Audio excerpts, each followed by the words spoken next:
Haleluya, puji Tuhan saudara.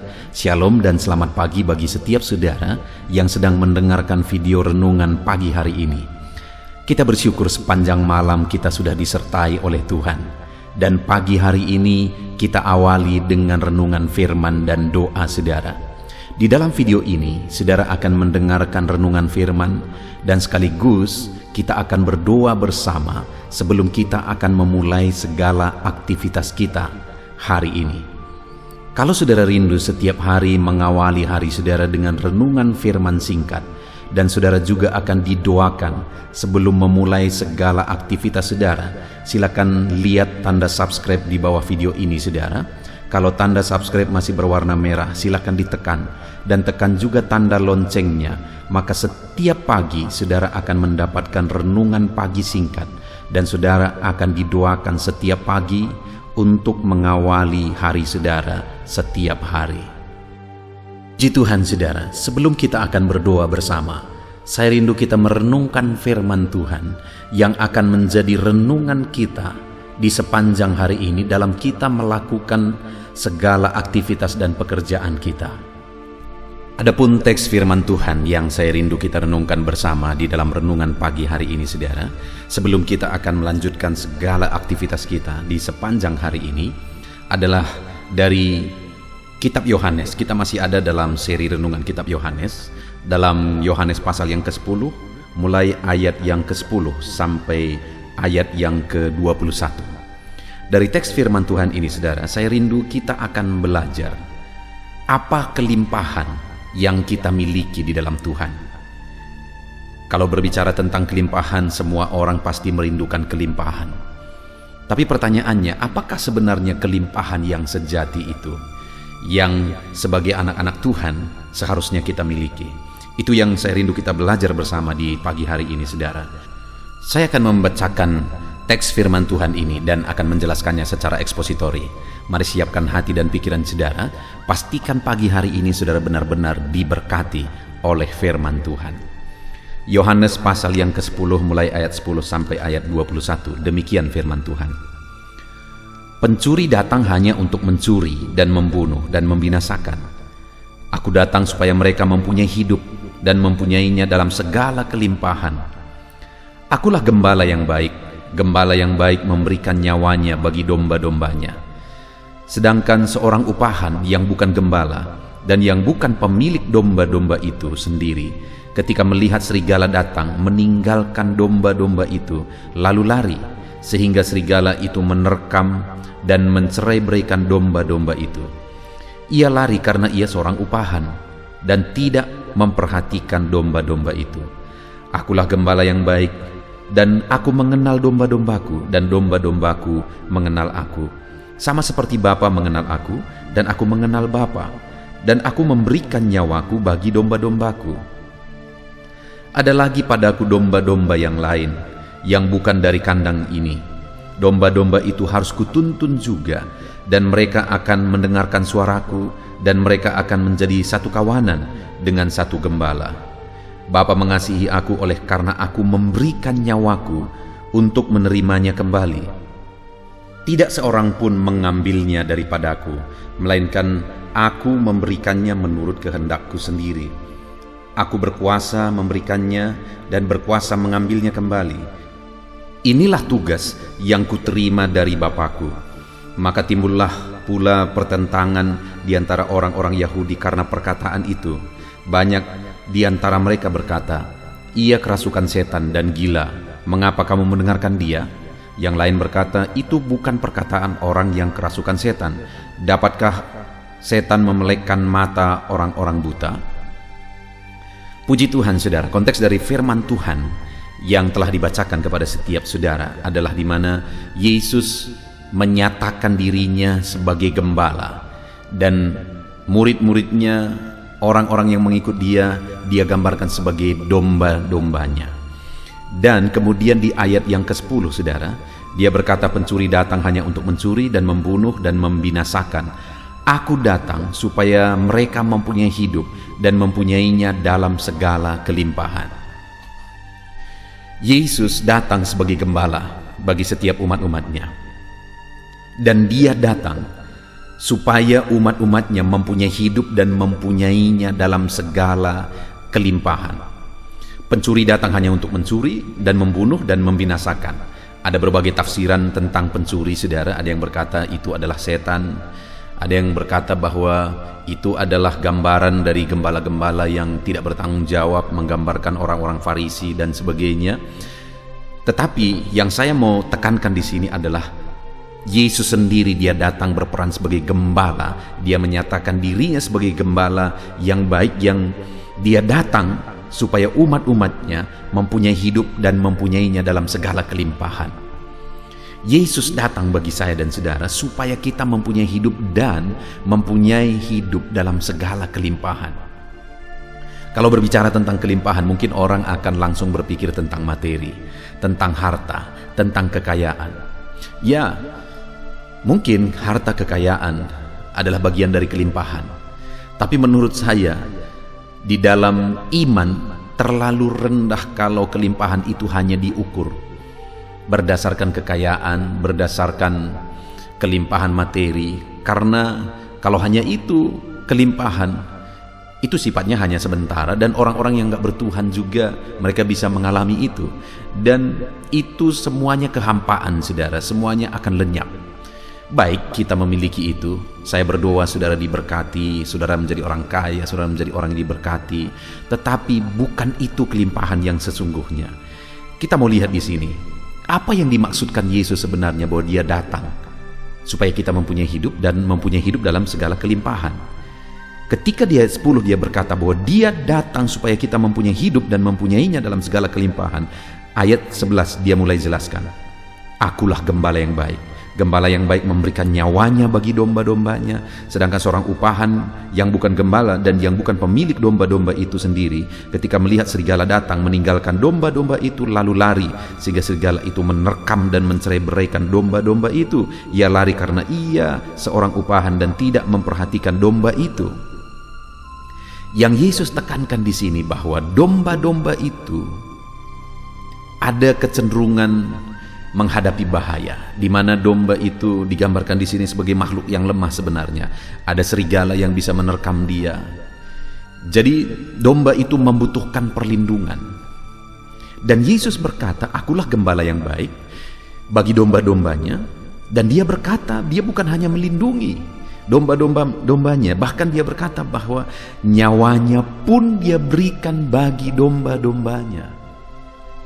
Lihat saudara, Yesus menegaskan bahwa kelimpahan yang dia maksudkan adalah di mana ketika dia menjadi gembala bagi umat-umatnya, bagi domba-dombanya, maka domba-dombanya akan mengalami kelimpahan. Dan kelimpahan yang dia maksudkan adalah di mana dia sebagai gembala menyerahkan nyawanya pun bagi domba-dombanya. Artinya dia rela mati, dia serahkan nyawanya demi keselamatan, demi terlindunginya domba-dombanya.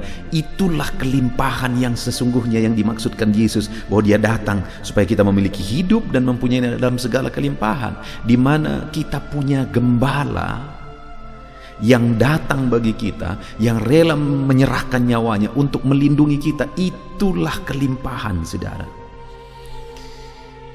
Kelimpahan yang kita miliki lebih daripada kelimpahan materi. Kelimpahan yang kita miliki adalah di mana kita punya gembala yang rela menyerahkan nyawa bagi kita, punya gembala yang rela mati bagi kita, yaitu Yesus Kristus. Dan kematiannya itu adalah untuk menebus dosa kita. Adakah yang lebih mahal dari itu, saudara?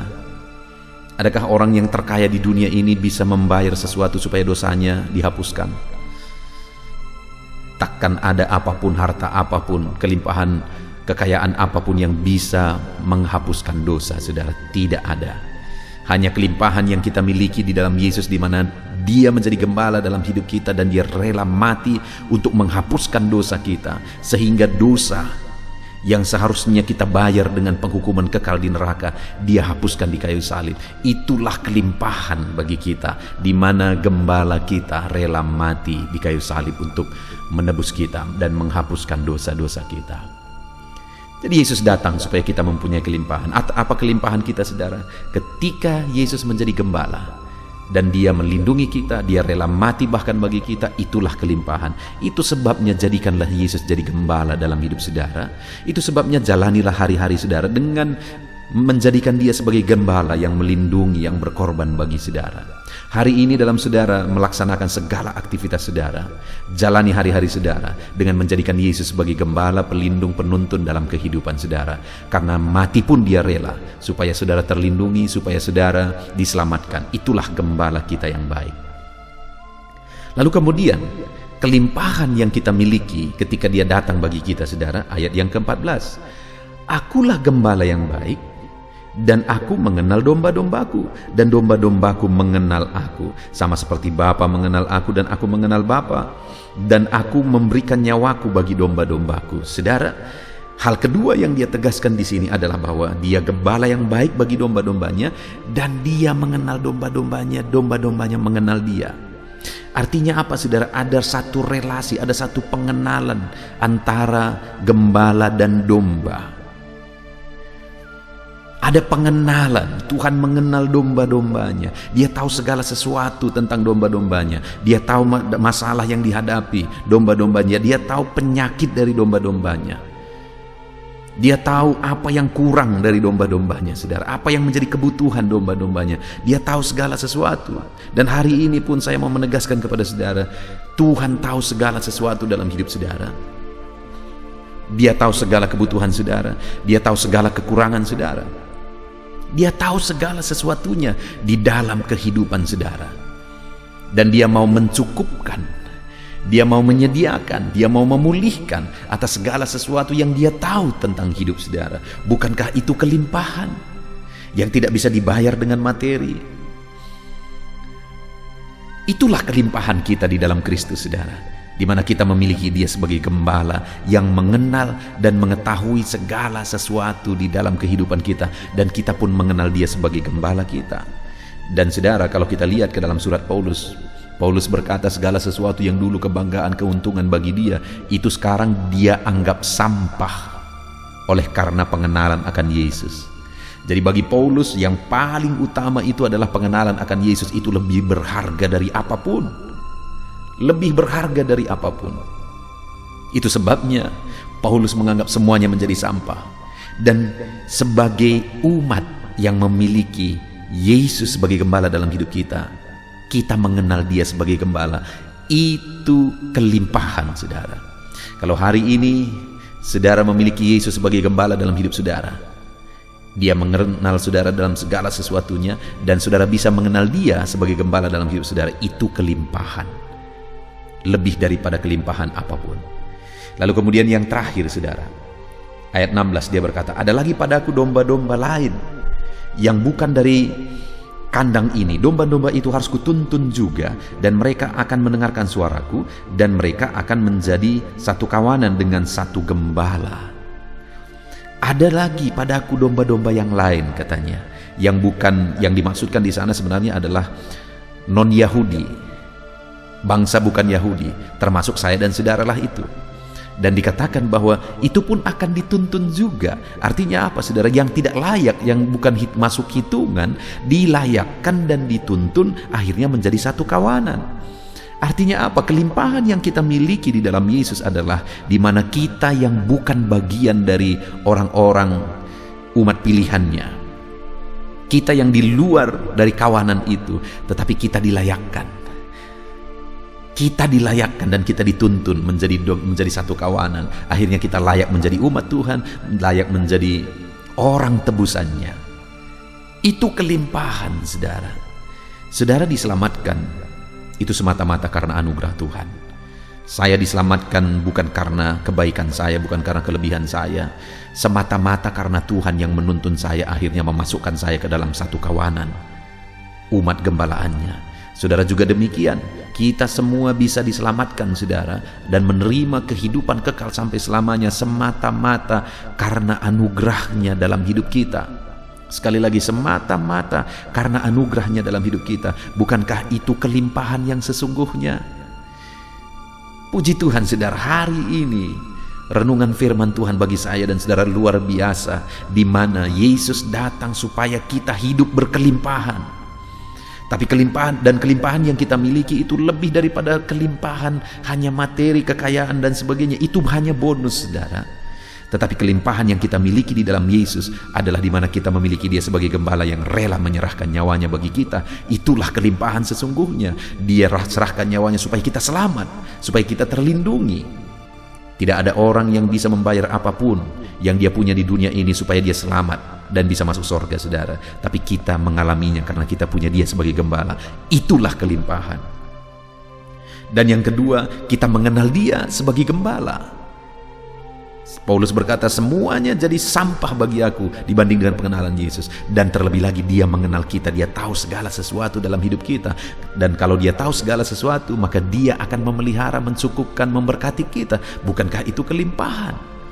Dan kemudian Dia juga akan membawa kawanan yang bukan termasuk dari kawanan itu, tetapi akan dituntun ke dalam, termasuk kitalah itu, saudara, orang-orang non-Yahudi. Tapi kita dilayakkan, kita diselamatkan, kita dituntun. Bukankah itu kelimpahan yang tidak layak dilayakkan? Tidak ada orang yang bisa layak selamat oleh karena kekayaan, jabatan dan sebagainya. Tapi saya dan saudara yang tanpa punya apa-apa, tetapi oleh karena kasih karunia-Nya kita diselamatkan. Kita adalah orang-orang berkelimpahan. Saudara adalah orang berkelimpahan. Itu sebabnya miliki Yesus sebagai gembala dalam hidup saudara. Itulah kelimpahan yang sesungguhnya. Puji Tuhan, saudara, hari ini saudara akan melaksanakan segala kegiatan saudara. Jalani hari ini dengan menjadikan Yesus sebagai gembala dalam hidup saudara. Maka sebenarnya saudara adalah orang-orang berkelimpahan. Puji Tuhan, saudara, kita akan berdoa bersama. Namun sebelumnya sekali lagi, jadikan firman Tuhan ini menjadi perenungan bagi saudara sepanjang hari ini. Jadikan Yesus sebagai gembala di dalam hidup saudara. Puji Tuhan. Puji Tuhan, saudara, tiba waktunya untuk kita akan menaikkan doa-doa kita di hadapan Tuhan. Saya percaya saudara merindukan penyertaan Tuhan, merindukan berkat Tuhan, anugerah Tuhan berlimpah dalam kehidupan saudara, dalam setiap aktivitas saudara di sepanjang hari ini. Itu sebabnya mari kita merendahkan diri di hadapan Tuhan. Saya akan berdoa bagi setiap saudara. Bapa di sorga, saat ini pandang setiap anak-anak-Mu yang sedang mendengarkan renungan ini. Engkau yang mengenal kehidupan anak-anak-Mu satu persatu, ya Tuhan. Engkau yang tahu segala sesuatu dalam hidup mereka. Dan saat ini kami bersama-sama bersepakat merendahkan diri di hadapan-Mu. Sebelum setiap anak-anak-Mu akan melaksanakan segala aktivitas mereka, kami datang merendahkan diri di hadapan-Mu. Karena Engkaulah tempat kami berserah, Engkau tempat kami berseru. Kehidupan kami ada dalam tangan-Mu. Perjalanan hidup kami di sepanjang hari ini ada dalam tangan-Mu, ya Tuhan. Itu sebabnya kami datang dan merendahkan diri di hadapan-Mu. Bapa di sorga, saat ini Tuhan, hamba berdoa bagi anak-anak-Mu, khususnya bagi mereka yang mungkin saat ini sedang berbeban berat. Ada masalah, ada persoalan, ada pergumulan, ada kesulitan yang mungkin mereka sedang pikul, sedang hadapi di dalam kehidupan mereka. Tuhan, Engkau yang campur tangan atas anak-anak-Mu, untuk mereka bisa maksimal dalam melaksanakan segala aktivitas mereka di sepanjang hari ini. Kiranya Tuhan memberkati, mengangkat segala beban persoalan anak-anak-Mu, berikan jalan keluar bagi mereka. Biarlah kasih karunia-Mu, anugerah-Mu, kuasa-Mu nyata bagi setiap anak-anak-Mu. Jika ada anak-anak-Mu yang sedang dalam kelemahan, mungkin karena sakit saat ini, hamba mau berdoa khusus bagi mereka yang sakit, ya Tuhan. Ulurkan tangan-Mu, kerjakan kesembuhan bagi anak-anak-Mu yang sedang sakit. Nyatakan mujizat-Mu sehingga mereka bisa beraktivitas kembali seperti biasa. Di dalam nama Tuhan Yesus Kristus, Tuhan yang campur tangan, berkati setiap anak-anak-Mu. Biarlah sukacita, damai sejahtera Tuhan berlimpah dalam kehidupan anak-anak-Mu dalam menjalani segala aktivitas mereka di sepanjang hari ini. Dan saat ini hamba berdoa, ya Tuhan, berkati setiap anak-anak-Mu dalam segala kegiatan aktivitas mereka di sepanjang hari ini. Berkati mereka dalam mengerjakan tanggung jawab pekerjaan mereka. Tuhan yang campur tangan, hamba berdoa khusus bagi anak-anak-Mu yang bekerja sebagai karyawan, ya Tuhan. Tuhan yang campur tangan, Tuhan yang membela dan memberkati anak-anak-Mu. Jadikan mereka dalam kehidupan mereka menjadi berkat, menjadi teladan dalam pekerjaan apapun yang mereka sedang kerjakan, yang mereka sedang tanggung jawab ya Tuhan. Berkati anak-anak-Mu yang saat ini bekerja sebagai karyawan dalam nama Yesus. Tuhan, campur tangan juga bagi anak-anak-Mu. Jika anak-anak-Mu sedang membuka bisnis, apakah itu memulai bisnis atau bisnis mereka sudah berjalan, Tuhan campur tangan dalam semuanya. Nyatakan kuasa-Mu ya Tuhan, nyatakan karya-Mu, nyatakan mujizat-Mu dalam hidup anak-anak-Mu. Berikan hikmat bagi mereka untuk mengembangkan segala usaha mereka, segala bisnis mereka di dalam nama Yesus. Sekalipun dalam kondisi sulit seperti ini, biarlah Tuhan yang membela anak-anak-Mu dalam segala bisnis dan pekerjaan mereka, sehingga ya Tuhan mereka bisa berhasil sekalipun dalam situasi sulit seperti sekarang ini. Tuhan yang campur tangan, Tuhan yang memberkati. Mungkin ada anak-anak-Mu yang mengalami kesulitan ekonomi saat ini dalam mengembangkan bisnis mereka. Tuhan, Engkau Allah kami yang kaya. Engkau campur tangan membela anak-anak-Mu, memberkati anak-anak-Mu di dalam nama Yesus, mencukupkan anak-anak-Mu sehingga mereka punya modal untuk mengembangkan bisnis mereka.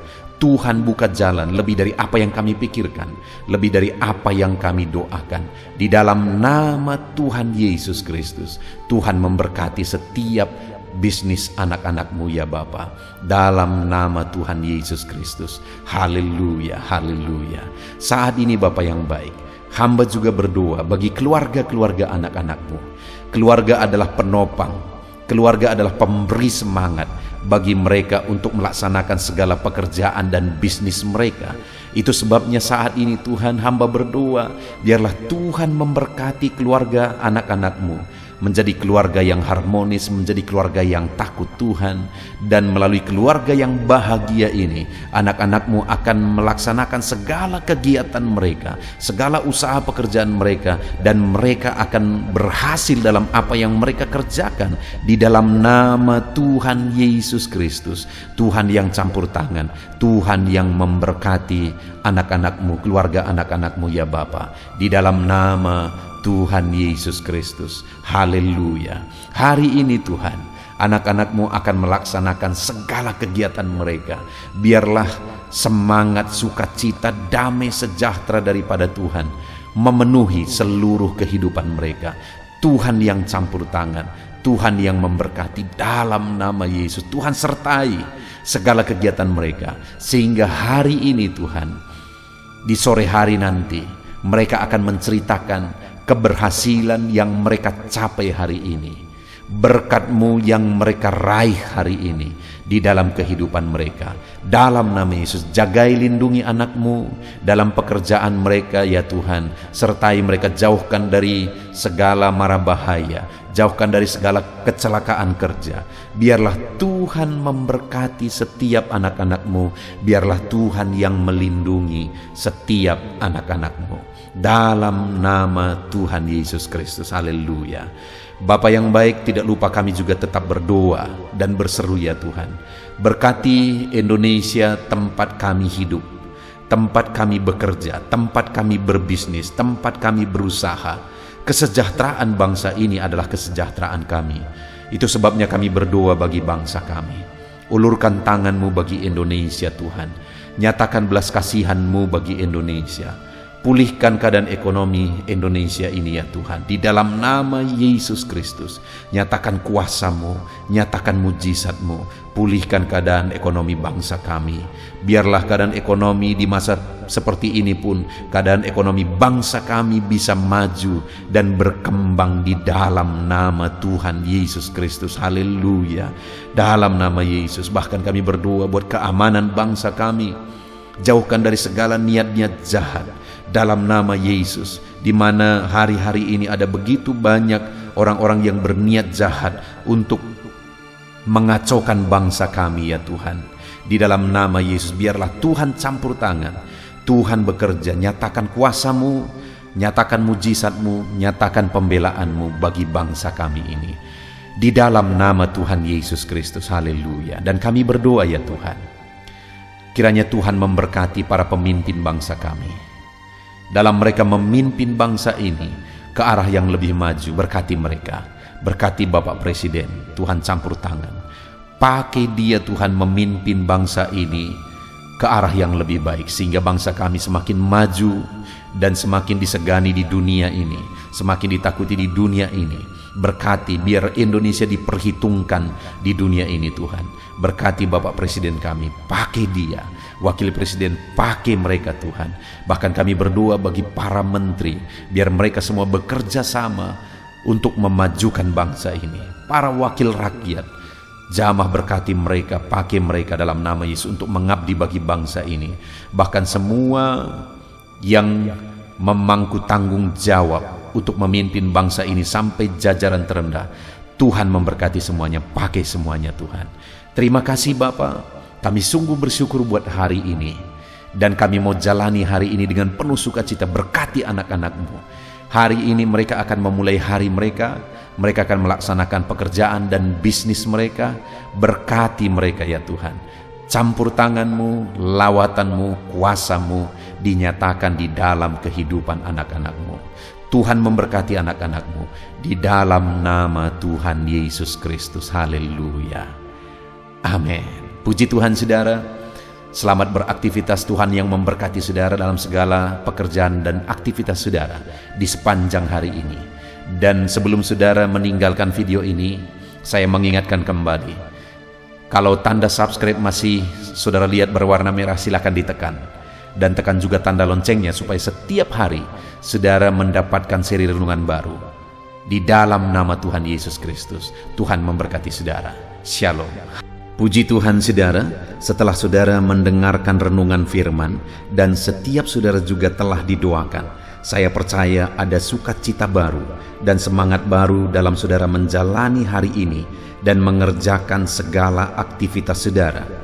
Tetap semangat saudaraku, kerjakan segala aktivitas saudara sepanjang hari ini dengan cara yang terbaik. Dan Tuhan kiranya menjadikan segala usaha saudara berhasil. Tuhan memberkati setiap saudara. Dan jangan lupa berlangganan dengan channel ini dengan cara subscribe dan tekan tanda loncengnya. Tuhan memberkati setiap saudara.